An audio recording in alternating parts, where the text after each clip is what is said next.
اللهم صل على سيدنا محمد وعلى آل سيدنا محمد وبارك وسلم. محترم خواتین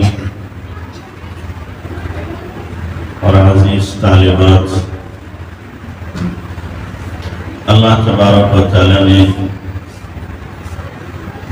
آپ کو بہت ساری خوبیوں اور کمالات سے نوازا ہے اور بہت سے وہ اوصاف عطا فرمائے ہیں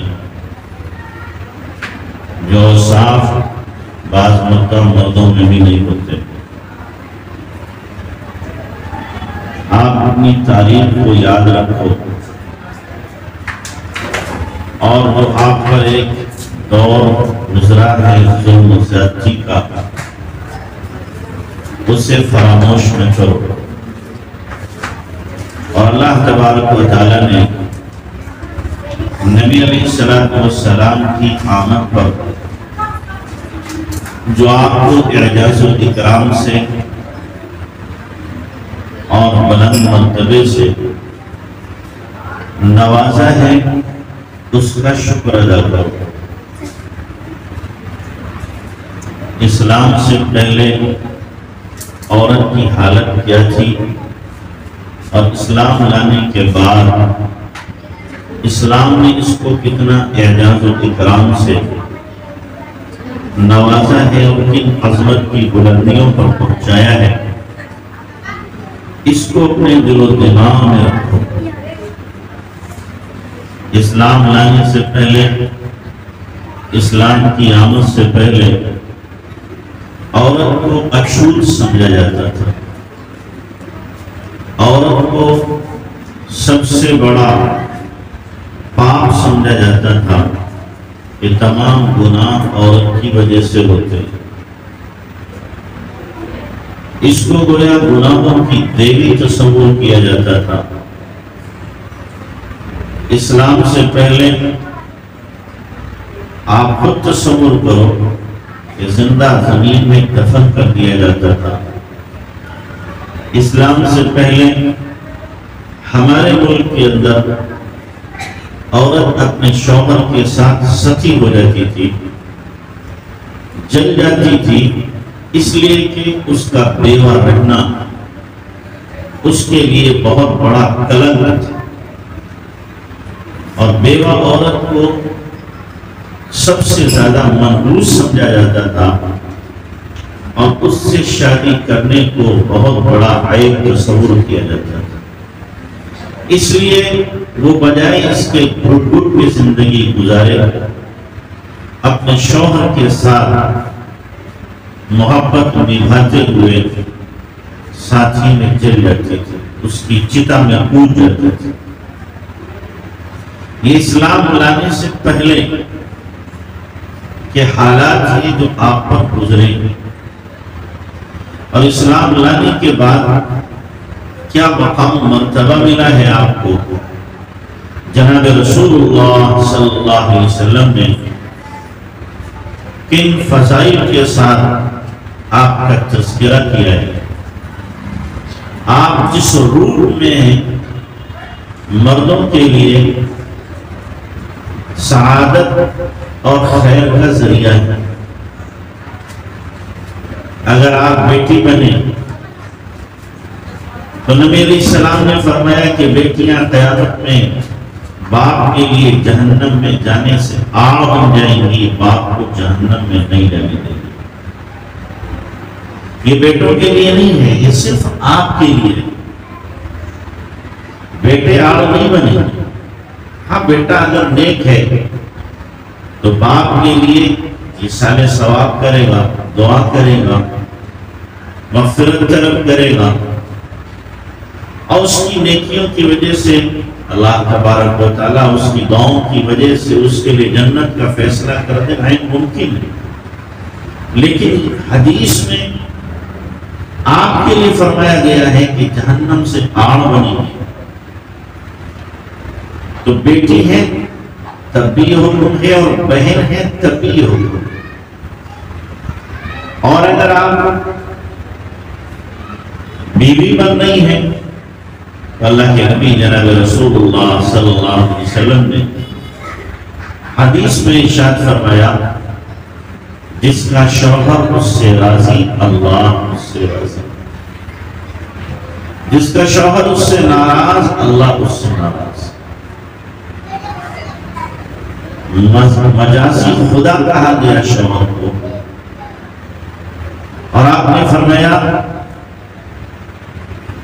کہ اگر کوئی عورت 5 وقت کی نماز ادا کرے، رمضان کے روزے رکھے، اپنے مال کی زکات دے، اپنی عزت کی حفاظت کرے اور اپنے شوہر کی فرمانبرداری کرے، جنت کے 8 دروازوں میں سے جس سے چاہے داخل ہو جائے۔ تو آپ بیوی بنے تو بھی آپ کے لیے جنت ہے، بیٹی بنے تو بھی آپ کے لیے جنت ہے۔ عام عورت ہے تو اللہ کے نبی صلی اللہ علیہ وسلم نے فرمایا الدنیا کلھا متاع وخیر متاع الدنیا المرأة الصالحہ۔ دنیا ساری کی ساری ساز و سامان سے بھری ہوئی ہے، اور اس میں بہترین اگر کوئی چیز ہے سب سے اعلیٰ تو نیک عورت ہے، نیک عورت ہے۔ اور اگر آپ ماں بن گئی، آپ کی گود کو اللہ نے بھر دیا اور آپ کو آپ کی آنکھوں کو ٹھنڈا کرنے کے لیے اولاد جیسی بے شمار نعمت سے اللہ نے مالا مال کر دیا، جس کی چاہت ہر خاتون کو ہوتی ہے، تو اللہ کے نبی صلی اللہ علیہ وسلم نے فرمایا یہ ماں بنی، اس کا مقام بہت بلند ہو گیا۔ اگر یہ بچے کی پرورش کر رہی ہے تو بچہ اگر بڑا ہو جاتا ہے، جوان ہو جاتا ہے، تو اب بچے کو حکم دیا جاتا ہے جنت تلاش کرنے کے لیے تجھے کہیں جانے کی ضرورت نہیں ہے۔ ان الجنت تحت اقدام امہاتکم، جنت تمہارے ماؤں کے قدموں کے نیچے ہے، کہیں تلاش مت کرو، اپنی ماں کی خدمت کرو، ان کی اطاعت کرو، ان کے حکم کو بجا لاؤ، جنت تمہاری پکی ہو جائے گی۔ تو ماں کی شکل میں ہے تو بھی جنت کی کیا ہے؟ جنت کی گویا کنجی آپ کے پاس، آپ کے قدموں میں اللہ نے جنت رکھی۔ کیا مقام دیا، کیا مرتبہ دیا۔ باپ کو جنت کا دروازہ کہا ہے کہ باپ جنت کا دروازہ ہے، اور ماں سراپا جنت ہے، ماں سراپا جنت ہے۔ باپ کو راضی رکھو گے دروازہ کھل جائے گا، باپ ناراض ہے دروازہ نہیں کھلے گا۔ ماں کو راضی رکھو گے جنت ملے گی۔ اللہ کے نبی جناب رسول اللہ صلی اللہ علیہ وسلم نے فرمایا سخت الوالد سخت الربی فی سخت الوالد، کہ اللہ کی ناراضگی باپ کی ناراضگی میں، اللہ کی رضامندی باپ کی رضامندی میں۔ اللہ کے نبی جناب رسول اللہ صلی اللہ علیہ وسلم کی خدمت میں صحابی حاضر ہوئے اور آ کر عرض کیا اللہ کے نبی میرے والدین میرے ساتھ ظلم کرتے ہیں، میں کیا بتاؤں کروں؟ آپ نے 3 بار فرمایا تمہیں حسن سلوک کرنا ہے، وَإِن ظَلَمَا وَإِن ظَلَمَا وَإِن ظَلَمَا، اگرچہ وہ ظلم کریں، اگرچہ ظلم کریں، اگرچہ ظلم کریں، لیکن تمہیں ان کے ساتھ اچھا برتاؤ کرنا۔ نبی علیہ السلام سے آ کر کے ایک صحابی پوچھتے ہیں من احق بحسن صحابتی، میرے حسن سلوک کا سب سے زیادہ حقدار کون ہے؟ آپ نے فرمایا امت تمہاری ماں۔ پھر پوچھا کون؟ آپ نے فرمایا تمہاری ماں۔ پھر پوچھا کون؟ تمہاری ماں۔ چوتھی مرتبہ آپ نے فرمایا تمہارا باپ۔ یہ مقام ہے آپ کا، یہ مرتبہ ہے آپ کا، تو اپنے مقام و مرتبے کو پہچانو اور پھر اسی کے مطابق اپنے آپ کو ڈھالنے کی کوشش کرو۔ آپ کا مقام و مرتبہ ہے، کہ سب سے پہلے نبوت پر نگاہ ایک خاتون کی پڑتی ہے. حضرت خدیجہ رضی اللہ تعالیٰ عنہ کی نگاہ اللہ کے نبی صلی اللہ علیہ وسلم پر سب سے پہلی پڑتی ہے. جب آپ پر پہلی وحی اتری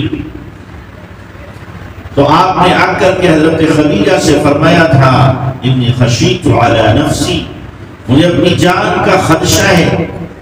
تو آپ نے فرمایا تھا کلا لا یحصیک اللہ ابدا، ہرگز ایسا نہیں ہو سکتا، اللہ آپ کو پیار و مددگار نہیں چھوڑے گا. انک لتصل الرحم، آپ تو صلہ رحمی کرتے ہیں. وتقری الضیف، آپ مہمان نوازی کرتے ہیں. وتعین علی وتحمل الکل، بوجھل لوگوں کا بوجھ اٹھاتے ہیں. وتعین علی نواہب الحق، اور جب حوادثات آتے ہیں، آسمانی آفتیں مصیبتیں آتی ہیں، جب لوگ پیار و مددگار ہو جاتے ہیں تو آپ ان کی مدد کرتے ہیں. سب سے پہلی نظر بھی ایک خاتون کی پڑی، سب سے پہلی تسلی بھی ایک خاتون نے دی، سب سے پہلا ایمان میں داخلہ بھی ایک خاتون کا ہوا ہے. یہ آپ کو مقام ملا ہے، یہ آپ کو مرتبہ ملا ہے. اس لیے محترم خواتین اپنے مقام و مرتبے کو پہچانو اور اسی کے مطابق اپنے آپ کو ڈھالنے کی کوشش کرو.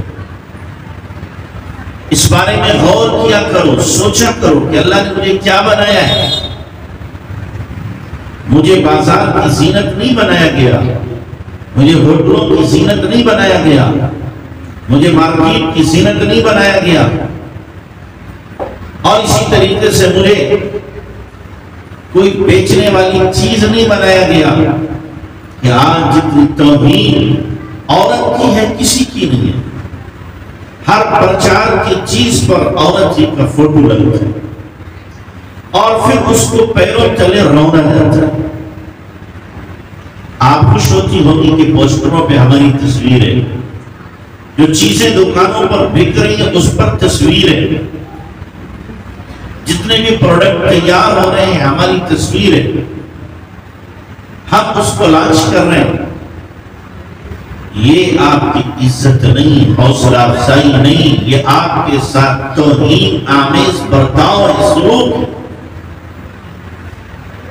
کہ آپ کو مارکیٹ میں لایا گیا، ہر چیز پر آپ کی تصویر کو چسپاں کیا گیا اور پھر اسے روڈ پہ ڈال کے، راستوں میں ڈال کے، نالیوں میں ڈال کے اس کی تذلیل کی گئی، توہین کی گئی، اسے رودا گیا. شیطان الٹی پٹی پڑھاتا ہے کہ نہیں آپ کی تو عزت ہو رہی ہے، آپ کو مقام دیا جا رہا ہے، مقام نہیں دیا جا رہا، رسوا کیا جا رہا ہے، ذلیل کیا جا رہا ہے. مقام تو اسلام نے دیا تھا، عزت تو اسلام نے دی تھی اور سربلندی اسلام نے دی تھی کہ خبردار کہ تم ایسے رہو، کسی بھی اچکے کی، لپھنگے کی، کسی بدماش کی، اوباش کی تمہارے اوپر نگاہ نہ پڑے. تم قیمتی سرمایہ ہو، بیش بہا دولت ہو، دنیا کا سب سے بڑا ہیرا ہو، سب سے بڑی موتی ہو، سب سے زیادہ قیمت آپ کی دنیا کے اندر جناب رسول اللہ صلی اللہ علیہ وسلم نے ذکر کی ہے. لہذا آپ یوں ہی بے محابہ، بے پردہ، بے نقاب ہو کر کے بازار میں پھرو، یہ آپ کی شان کو زیب نہیں دیتا، یہ آپ کے حلیے کو زیب نہیں دیتا، یہ آپ کے مقام و مرتبے کی توہین کرتا ہے. آپ کو چھپایا گیا ہے، آپ کے نام کے اندر پوشیدگی ہے. عورت جس کو چھپایا جائے، جس کو پوشیدہ رکھا جائے اور آپ ہی اپنے آپ کو اوپن کر دو، ظاہر کر دو اور چہرے کو کھول کر کے اپنے جسم کی نمائش کرو، اس سے زیادہ ایک عورت کی اور انسانیت کی توہین کیا ہو سکتی، اس سے زیادہ تذلیل کیا ہو سکتی. آپ کو تو اس پر فخر ہونا تھا کہ اللہ نے مجھے پردے کی دولت سے نوازا ہے. آپ کو اس پر ناز ہونا تھا کہ اللہ تبارک و تعالیٰ نے مجھے پوشیدہ رکھا ہے. جیسے سیپ کے اندر موتی پوشیدہ ہوتا ہے تو قیمتی ہے، باہر نکال دیا جائے بیکار ہو جاتا ہے، سلیقے سے نکالا جائے، اس کے وقت پر اسے نکالا جائے تو اب وہ لاکھوں کروڑوں میں بک جائے. اسی طریقے سے آپ ایک چھپا ہوا موتی آپ کو سلیقے سے ایک گھر سے دوسرے گھر میں منتقل کیا جائے، سلیقے سے آپ کو رکھا جائے. اس موتی کو چھپا کر کے رکھا جاتا ہے، سیپ سے نکالنے کے بعد بھی دکان میں بھی اس کو ڈبیا کے اندر پیک کر کے رکھا جاتا ہے، دکھایا نہیں جاتا. جب کوئی گراہک آتا ہے تب اسے دکھایا جاتا ہے. اسی طریقے سے جو آپ کا جیون ساتھی بنے گا وہ آپ کو دیکھے گا، جو آپ کے محرم ہیں وہ آپ کو دیکھیں گے. نئے کے ہر ایک کے لیے نمائش. ہیرے کو چلتے پھرتے لوگوں کو نہیں دکھایا جاتا، جو روڈ پہ جا رہے ان کو نہیں کہا جاتا آؤ میرے پاس ہیرا ہے اس کو دیکھو. نہیں، اچکوں کو اور گنڈوں کو اور ڈاکوؤں کو اور چوروں کو نہیں دکھایا جاتا، یہ کبھی بھی ہمارے لیے خطرہ بن سکتے ہیں. اسی طریقے سے آپ ایک ہیرا ہو، آپ کو بھی اللہ تبارک تعالیٰ نے قیمتی بنایا. آپ کو ہر ایک کو نہیں دکھایا جائے گا. جو آپ کے لیے قیمتی لوگ ہیں، جو آپ کے محافظ ہیں، جو آپ کے محرم ہیں، وہی آپ کو دیکھیں گے، کوئی اور نہیں دیکھے گا. تو اپنی قیمت کو سمجھو. دنیا والوں نے آپ کو روڈ پہ لا کر کے، مارکیٹ میں لا کر کے، ایئر ہوسٹس بنا کر کے، دکانوں پہ سجا کر کے، اور اسی طریقے سے تمام پروڈکٹ میں آپ کی تصویروں کو چھاپ کر کے آپ کی توہین کی ہے، آپ کی تذلیل کی ہے، آپ کو رسوا کیا ہے، آپ کو بدنام کیا ہے. پردے پر لا کر کے آپ کو برسر عام رقص پر مجبور کیا گیا ہے، نچایا گیا ہے. آپ کی آوازیں غیر مردوں کو سنائی گئی ہے اور آپ یہ سمجھتے ہیں کہ اس میں ہماری عزت ہے، اس میں ہماری توقیر ہے، ہماری عظمت بڑھ رہی ہے. یہ عظمت نہیں بڑھی، آپ کے ساتھ یہ بہت ہی توہین آمیز سلوک کیا گیا. اس لیے خدا کے واسطے اپنی عزت و ناموس کی حفاظت کرو، اپنی عزت و ناموس کی حفاظت کرو اور اپنے آپ کو باوقار بناؤ، بابزن بناؤ، پردے کے اہتمام کے ساتھ رہو. نہ آپ کی آواز غیر محرم سنے اور نہ ہی آپ کے جسم کے کسی انگ کو کوئی غیر محرم دیکھ سکے. اس عزت کے ساتھ، اس احترام کے ساتھ اپنی زندگی کو گزارو. اور خاص طور سے جو ہماری پڑھنے والی بچیاں ہیں، یہ تو ایک نمونہ ہے، ایک ہمارے لیے نمونہ ہے. یہ نمونے کے طور پر چند بچیاں ہر سال تیار ہوتی ہیں. یہ ایسی نمونہ بنے کہ پورے لہر پور میں، اطراف میں، پھر پورے ضلع میں، اور پھر آگے دائرہ وسیع ہو، پھر پورے صوبے میں، اور پھر اور دائرہ وسیع ہو آپ کا، پھر پورے ملک میں. ادارے کے اساتذہ کی، ذمہ داروں کی نیک نامی کا ذریعہ بنے، بدنامی کا نہیں، نیک نامی کا ذریعہ بنے. ایسی اپنی زندگی کو بناؤ، ایسے سجاؤ، علم سے، عمل سے، تقوی سے، نیکی سے، زہد سے، صبر سے، قناعت سے، شکر سے، اللہ رسول کی محبت سے، آخرت کے شوق سے اپنے آپ کو سجاؤ. یہ آپ کا زیور ہے، یہ آپ کا زیور ہے.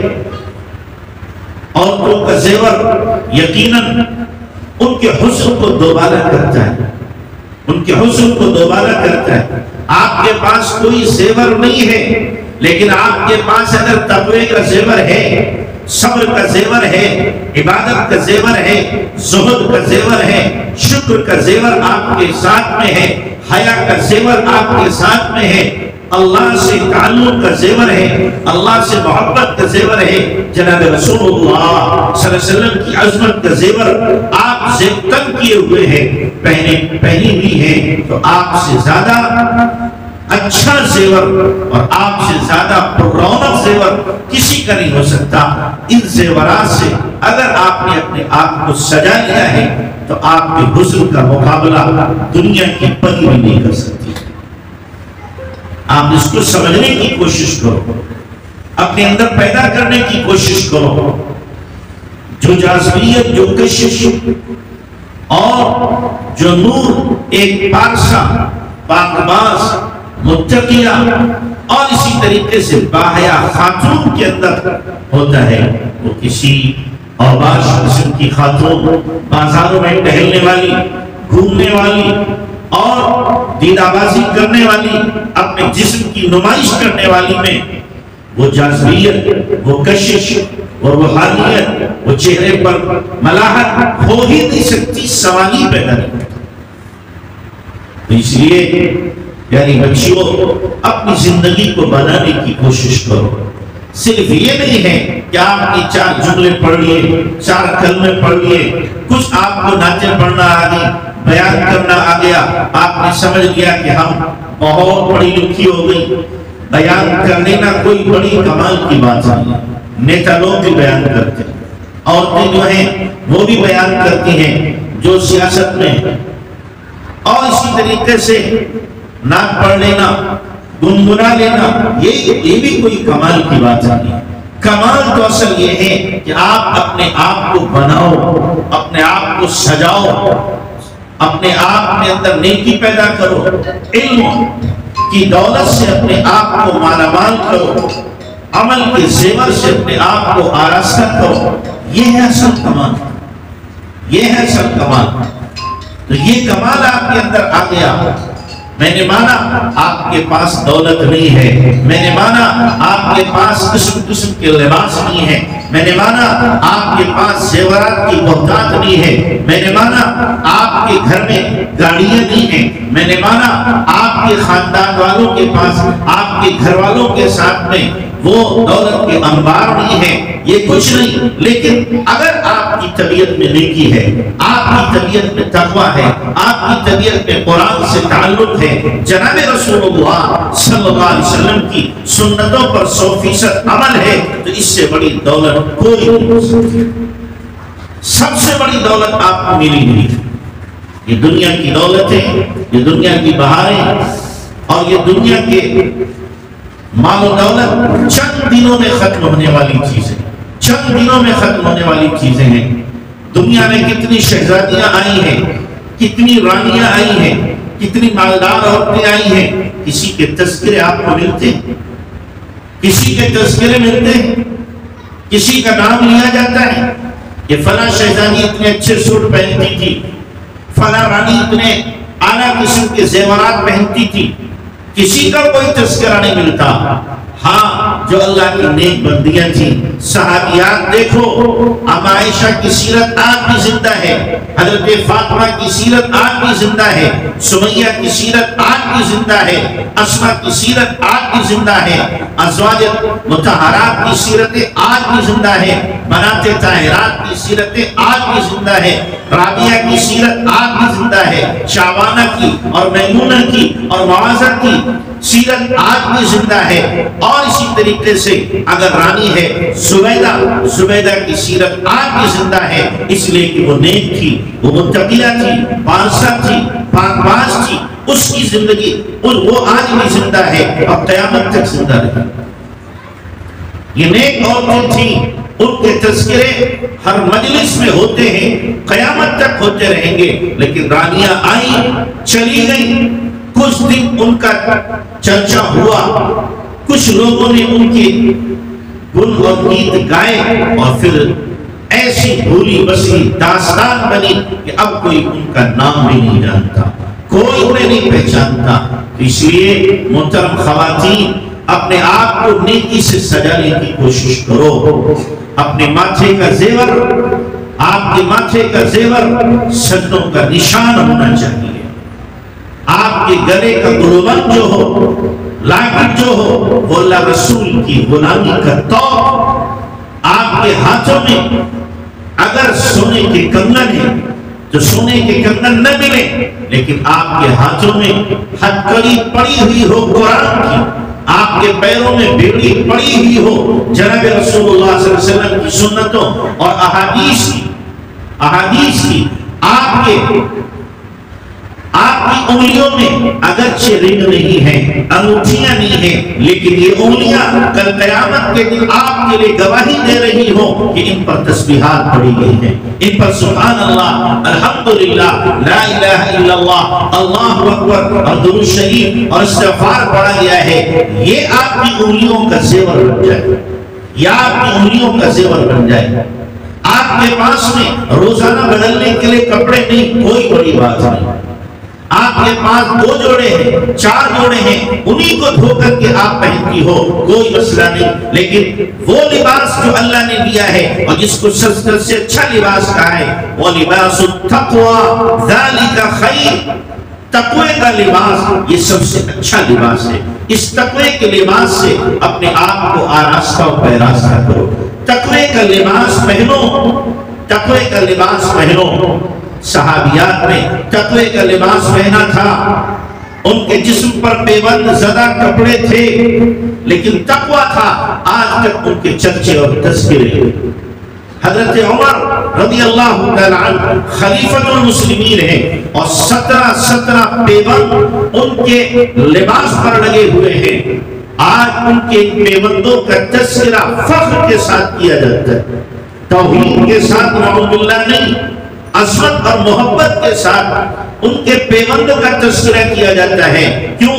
عمر فاروق نے اپنی زندگی کو تقوی سے سجایا تھا، دین سے سجایا تھا، جناب رسول اللہ صلی اللہ علیہ وسلم کی سنتوں سے سجایا تھا۔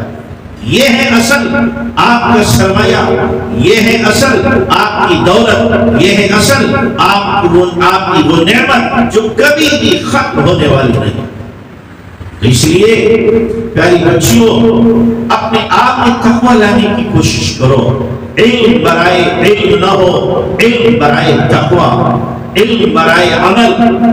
اسی لیے اللہ تبارک و تعالیٰ نے قرآن میں فرمایا ہے کہ تقوی سے علم آتا ہے، وَاتَّقُوا اللَّهَ يُعَلِّمُكُمُ اللَّهُ، تقوی اختیار کرو، اللہ علم دے گا، اللہ علم دے گا۔ دیکھو بچیوں، ایک تو وہ علم ہے جو آپ ایک نقوش سے حاصل کرتی ہو، جو کتاب میں یہ نقوش، ان کو آپ حاصل کرتی ہو اور ان سے اپنے آپ کو عالمہ کہلاتی ہو۔ ایک علم یہ ہے، یقیناً یہ ضروری ہے، اس کے بغیر حقیقی علم آپ کو حاصل نہیں ہو سکتا۔ اللہ رسول کی پہچان، حلال و حرام کی تمیز اور آخرت کا جذبہ اور شوق نہیں پیدا ہو سکتا۔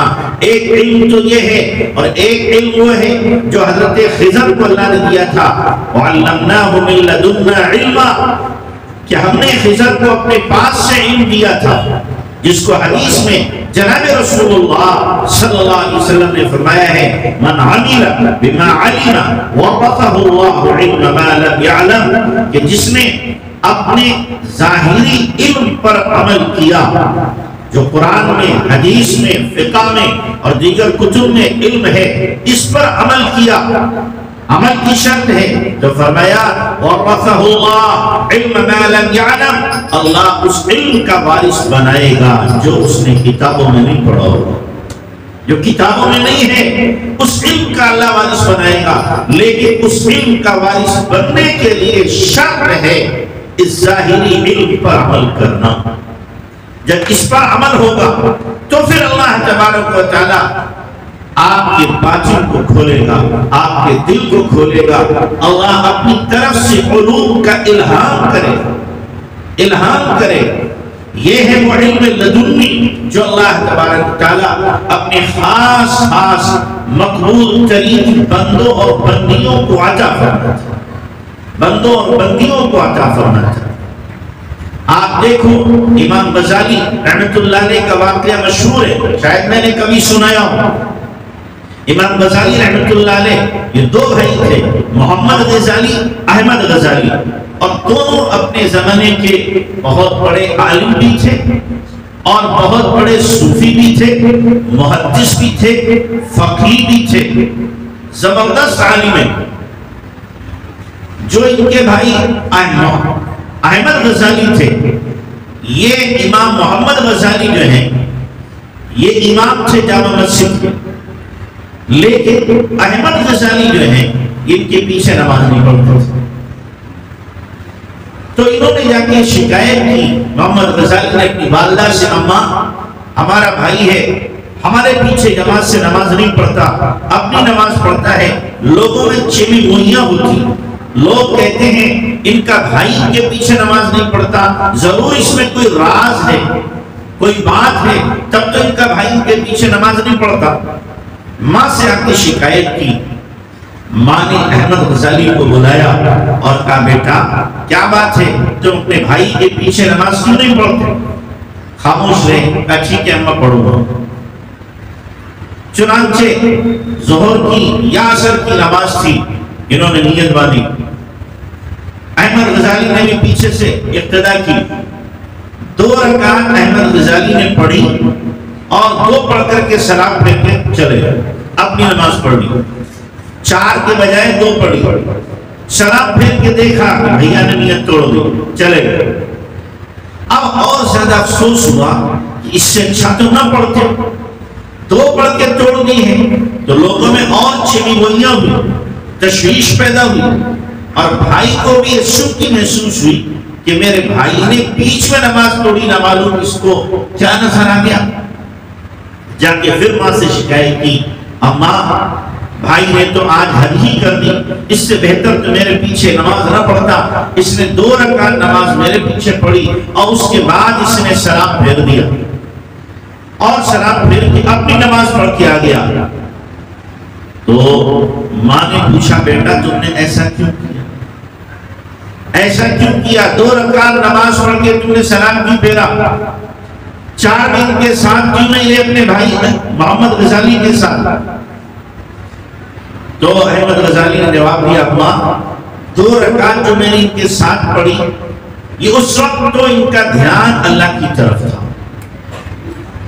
اللہ کے ساتھ ان کا دماغ لگا ہوا تھا، لیکن 2 رکعت کے بعد ان کا دماغ اب اللہ کی طرف نہیں تھا، بلکہ خواتین کے مخصوص مسائل کی طرف چلا گیا. جب ان کا دھیان اللہ کی طرف ہے ہی نہیں تو میں کیوں ان کے پیچھے نماز پڑھتا ہوں؟ اس لیے میں نے سلام پھیرا اور سلام پھیر کے اپنی نماز پڑھی. تو ماں نے محمد غزالی سے پوچھا بیٹا تم ایسا کیوں کر رہے؟ 2 میں تمہیں حضوری تھی اور 2 میں تم حاضر نہیں رہے. تو کہا اماں میں وہی مسائل پڑھا کے آ رہا تھا، خواتین کے مخصوص مسائل تھے، نماز میں 2 رکعت کے بعد وہی میرے ذہن میں آ گئے. اللہ اکبر. ماں نے ٹھنڈی سرد آہ لی اور کہا دونوں میں سے میرے لیے تو کوئی بھی نہ ہو سکتا، یہ تو دونوں ہی بیکار ہیں. ایک جو ہے ایک اپنے بھائی کے دل کو دیکھ رہا تھا، وہ بھی اللہ کی طرف متوجہ نہیں تھا، اور دوسرا جو تھا وہ مسائل میں الجھا ہوا تھا، اس کا ذہن بھی اللہ کی طرف نہیں تھا. دونوں اللہ کی رضا کے لیے نماز پڑھنے والے نہیں، دونوں کا دماغ جو ہے اور دل اللہ کی طرف نہیں تھا. میرے لیے تو دونوں میں سے کوئی نہ بن سکا. ماں کا ذہن دیکھیں، تصوف کے باریک مسائل ہیں اور کہاں تک ان کا ذہن پہنچ رہا ہے. ماں اپنے بچوں کی تربیت کر رہی ہے. ایک یہ بھی ماں ہے، یہ بھی عورت ذات ہے. ہم لوگ ایک کتاب پڑھتے ہیں بدائع الصنائع، معلوم ہے آپ کو کیسے لکھی گئی؟ کیسے لکھی گئی کہ ایک خاتون ہے عالمہ، انہوں نے شرط لگائی میں اس سے شادی کروں گی جو سب سے اچھی فقہ کی کتاب لکھ کر لائے گا. اب لوگوں نے فقہ پر کتابیں لکھنی شروع کی. اب ان تمام کتابوں میں جب کمپیئر کیا گیا، آپس میں ان کو ملایا گیا، تو علامہ حصفقی کی کتاب بدائع الصنائع جو ہے وہ سب سے ممتاز تھی. چنانچہ ان کے ساتھ اس بچی کا نکاح ہوا ہے. یہ بھی ایک بچی ہے، علم میں یہ مقام رکھتی ہے. پھر جب فتویٰ لکھا جاتا تھا تو شوہر کے بھی اس پر دستخط ہوتے تھے، ان کی بیوی کے بھی دستخط ہوتے تھے، اور ان کے سسر کے مقداری کے بھی ہوتے تھے۔ تینوں کے دستخط ہو کر کے تب وہ فتویٰ جاری ہوتا تھا۔ اتنا اونچا علمی مقام دیا تھا۔ اسی طریقے سے ابن سیرین رحمۃ اللہ علیہ، ان کی بہن تھی، یہ پردے میں بیٹھتی تھی، اور جو طلبہ ہوتے تھے باہر بیٹھتے تھے۔ محمد بن سیرین رحمۃ اللہ علیہ درس دیتے تھے۔ اب عبارت پڑھتے ہوئے اگر کسی بھی طالب علم سے غلطی ہوتی تھی تو پردے میں بیٹھی ہوئی محمد بن سیرین کی جو بہن تھی وہ 2 لکڑیاں اپنے پاس رکھتی تھی، ان کو آپس میں بجا دیتی تھی، جس سے پتہ چلتا تھا کہ قاری صاحب نے حدیث کی قرات میں غلطی کی ہے۔ تنبہ ہوتا تھا، پھر ٹوکا جاتا تھا کہ تم نے یہاں پر خطا کر۔ یہ علمی مقام تھا، اپنے آپ کو انہوں نے علم و عمل کے اعتبار سے سجایا اور بنایا تھا۔ تو اس لیے محترم خواتین، اپنی زندگیوں کے رخ کو بدلو، اور میں اپنی بچیوں سے کہوں گا کہ آپ علم حاصل کر رہی ہو، صرف علم نہیں، عملی میدان میں بھی آپ کے قدم آگے ہونا چاہیے۔ اخلاق میں، کردار میں، تقوی میں، طہارت میں، زہد میں، قناعت میں، صبر میں، شکر میں، دنیا سے بے رغبتی میں، اللہ رسول کی محبت میں، آخرت کے شوق میں اور آخرت کی فکر میں، ان چیزوں میں بھی آپ آگے بڑھ رہی ہو۔ جتنا علم بڑھ رہا ہو اتنا ہی عمل بڑھ رہا ہو، جتنا علم بڑھ رہا ہو اتنا ہی آخرت کا شوق بڑھ رہا ہو، جتنا علم بڑھ رہا ہو اللہ رسول کی اتنی ہی محبت بڑھ رہی ہو۔ تب تو یہ علم انشاءاللہ ہمیں ہدایت کے راستے پر رکھے گا، اللہ تک پہنچائے گا۔ اور اگر علم برائے علم ہے، آپ صرف پڑھ رہی ہیں، عملی میدان میں کوتاہی ہے، آپ کی زندگی عمل سے خالی ہے، تو یاد رکھنا یہی علم پکڑ کا ذریعہ بنے گا، یہی علم پکڑ کا ذریعہ بنے گا۔ جن 3 لوگوں کو سب سے پہلے جہنم میں جھونک دیا جائے گا، ان میں سے ایک عالم کے ساتھ عالمہ بھی ہے، ایک عالم اور قاری بھی ہے، قاری کے ساتھ قاریہ بھی ہے، جن کو اٹھا کر کے جہنم میں جھونک دیا جائے گا، آنکھیں منہ ڈالا جائے گا۔ ان سے جب پوچھا جائے گا تم نے کیوں کیا، کیوں علم حاصل کیا، وہ کہیں گے کہ تیری رضا کی خاطر پوری زندگی پڑھنے پڑھانے میں گزار دی، اللہ پوری زندگی میں نے علم کے حصول میں اور علم کے فروغ اور اس کی اشاعت میں گزار دی۔ اللہ کہے گا نہیں، تو نے تو اس لیے کیا تھا کہ لوگ تجھے علامہ کہیں، اچھا قرآن پڑھنے والا کہیں، لوگ تجھے عالمہ کہیں، قاریہ کہیں، مقررہ کہیں، خطیبہ کہیں، اس لیے پڑھا تھا تو نے۔ اللہ کہے گا تو نے جھوٹ بولا، سارے فرشتے کہیں گے جھوٹ ہے، جھوٹ ہے، ایک زبان کہیں گے، اور پھر فرشتے اٹھا کے جہنم میں ڈال دیں گے۔ اللہ ہمارا حشر ایسا نہ فرمائے، اللہ ہمارا حشر ایسا نہ فرمائے۔ یہ دن ہمیں نہ دیکھنا پڑے، یہ دن ہمیں نہ دیکھنا پڑے، ہم قیامت میں پھر منہ نہیں دکھا سکیں گے، نہ اپنے ماں باپ کو، نہ اپنے اساتذہ کو، نہ اپنے ماننے اور چاہنے والے اور محبت کرنے والوں کو ہم منہ نہیں دکھا سکتے، منہ نہیں دکھا سکتے۔ لوگ کیا کہیں گے کہ یہ تو عالمہ تھی، یہ قاریہ تھی، آج یہ کیوں پکڑی گئی، آج یہ کیوں جہنم میں ڈالی جا رہی ہے، آج اس سے باز پوچھ کیوں ہو رہی ہے، یہ تو بڑی اچھی تقریر کرتی تھی، بڑی اچھی نعت پڑھتی تھی، بہت اچھی خطابت کرتی تھی، آج اسے کیوں پکڑا گیا، یہ تو پاک دامن تھی، ہاتھوں میں گرفت تھے، نقاب تھا، کبھی بے پردہ نہیں گھومتی تھی، کیا ہو گیا اسے، کیا ہو گیا اسے کہ علم کو علم کے لیے پڑھا تھا، علم کو عمل کے لیے نہیں پڑھا تھا، علم پڑھا تھا اخلاص سے خالی تھی، علم پڑھا تھا خشیت زندگی میں نہیں تھی، علم کے ساتھ اگر خشیت نہ ہو تو علم پکڑ کا ذریعہ بنے۔ قرآن اٹھاؤ، قرآن میں اللہ کیا کہہ رہا ہے؟ انما یخشی اللہ من عبادہ العلماء، یہ خشیت علماء ہی میں پائی جاتی ہے۔ اللہ کے لیے خشیت علماء میں، آپ عالمہ بن نہیں ہو، آپ سوچو آپ کے اندر خشیت کتنی ہے، آپ کے اندر تقوی کتنا ہے، خوف آخرت آپ کے اندر کتنا ہے۔ آپ ذرا سوچو کتنے سجدے آپ نے کیے جس میں آپ کے آنسو بہے ہو، کتنی راتیں ایسی گزری کہ تنہائی میں آپ نے اللہ کے سامنے آنسو بہائے ہو، کتنی مرتبہ ایسا ہوا ہے آپ قرآن پڑھ رہی ہو اور جب اللہ کی گرفت کی آیتیں آتی ہوں تو آپ کے آنسو بہ جاتے ہو، آپ کا دل لرز جاتا ہو، کانپ جاتا ہو جب آپ کے سامنے قرآن کی آیت آتی ہو ان اللہ عزیز ذو انتقام، اللہ بڑا زبردست بدلہ لینے والا ہے، انتقام لینے والا ہے۔ جب آپ کے سامنے قرآن کی آیت آتی ہو ان اخذہ علیم شدید، وہ پکڑنے والا ہے، بہت زبردست ہے، دردناک اس کی پکڑ ہے۔ آپ کے سامنے قرآن کی آیت آتی ہو ان بطش ربک لشدید، ان بطش ربک لشدید، تیرے رب کی پکڑ بہت سخت ہے۔ کتنی مرتبہ آپ کے آنسو نکلے، کتنی مرتبہ آپ کے آنسو نکلے۔ میرے حضرت نے لکھا کہ قرآن میں 16 پارے کے اندر ایک آیت ہے، اللہ تبارک و تعالیٰ نے فرمایا ہے کہ جو اللہ سے ڈرنے والے ہیں جب قرآن پڑھتے ہیں تو قرآن پڑھتے میں آیت نہیں پڑھنا سجدہ ہو جائے گا، وہ نہیں کر پائیں گی۔ قرآن پڑھتے ہوئے جب وہ سجدے میں جاتے ہیں تو ان کے آنسو نکل رہے ہوتے ہیں۔ کبھی ایسا ہوا کہ ہم قرآن پڑھتے ہوئے جب قرآن کا سجدہ کیا ہو ہمارے آنسو نکل آئے ہو، کبھی خوف کی وجہ سے، کبھی شوق کی وجہ سے، کبھی اللہ کی محبت کی وجہ سے، کبھی جہنم کے خوف کی وجہ سے آنسو نکلے ہوں۔ نہیں نکلتے ہیں تو اپنے دل کی خیر بناؤ، کہیں ایسا تو نہیں میرا دل پتھر ہو گیا ہو، کہیں ایسا تو نہیں ہے میرے دل کے اندر دنیا کی ناپاک محبت نے بسیرا کر دیا ہو، کہیں ایسا تو نہیں ہے جس دل کا تذکرہ قرآن میں اللہ نے کیا ہے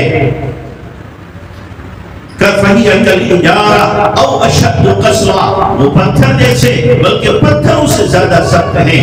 ہمارا دل وہ قلب سلیم کیوں نہ بنا جس کا مطالبہ اللہ نے قرآن میں کیا ہے إِلَّا مَنْ أَتَى اللَّهَ بِقَلْبٍ سَلِيمٍ، اللہ کے ہاں وہ بچے گا جو بغیر روگ کا دل لے کے آئے گا، جس دل میں روگ نہیں ہوگا دنیا کا، جس دل میں روگ نہیں ہوگا محبتوں کا، جس دل میں روگ نہیں ہوگا دولت کی چاہت کا، جس دل میں روگ نہیں ہوگا اپنے حسن کی رعنائیوں کو دکھانے کا، جس دل میں روگ نہیں ہوگا دنیا بٹورنے اور سمیٹنے کا، یہ روگ نہیں ہوگا، وہ دل اللہ کے ہاں چلے گا۔ ہمارے دل تو دنیا کی گندگی سے پٹے پڑے ہیں، ہمارے دلوں میں دنیا کی غلاظت بھری ہوئی ہے، ہمارے دل ناپاک ہو گئے دنیا کی محبت سے اور دنیا والوں کی محبت سے، مال و دولت کی محبت سے، اس کے نشے سے ہم سرمست ہو گئے ہیں۔ محترم خواتین اور پیاری بچیوں، خدا کے لیے اپنی زندگی کو آخرت کی طرف موڑنے کی کوشش کرو،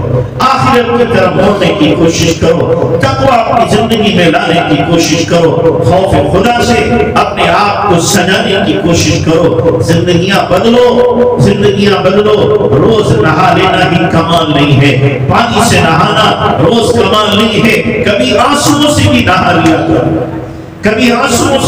لیا کرو، روزانہ کریم لگانا ہی کمال نہیں ہے، کبھی آنسوؤں کی کریم بھی آپ کے چہرے پہ لگے، روزانہ اپنی آنکھوں میں سرما کاجل لگا لینا ہی کمال نہیں ہے، کبھی ان آنکھوں میں حیا کا کاجل بھی لگے، حیا کا سرما بھی لگے ان آنکھوں میں، تب پتہ چلے گا آخرت کسے کہتے ہیں، تقویٰ کسے کہتے ہیں، نیکی کسے کہتے ہیں۔ تو محترم خواتین، آج سے ٹھان کے جاؤ کہ مجھے اپنی زندگیاں بدلنا ہے، طے کر کے جاؤ زندگی بدلنا ہے، طے کر کے جاؤ پیاری بچیوں کہ جو علم حاصل کر رہی ہوں اس کے مطابق اپنے آپ کو ڈھالنا ہے اور اپنی زندگی میں ہمیں تقوی سے اپنی زندگی کو سجانا ہے۔ اللہ مجھے بھی آپ کو بھی عمل کی توفیق عطا فرمائے۔ وآخر دعوانا ان الحمدللہ رب العالمین۔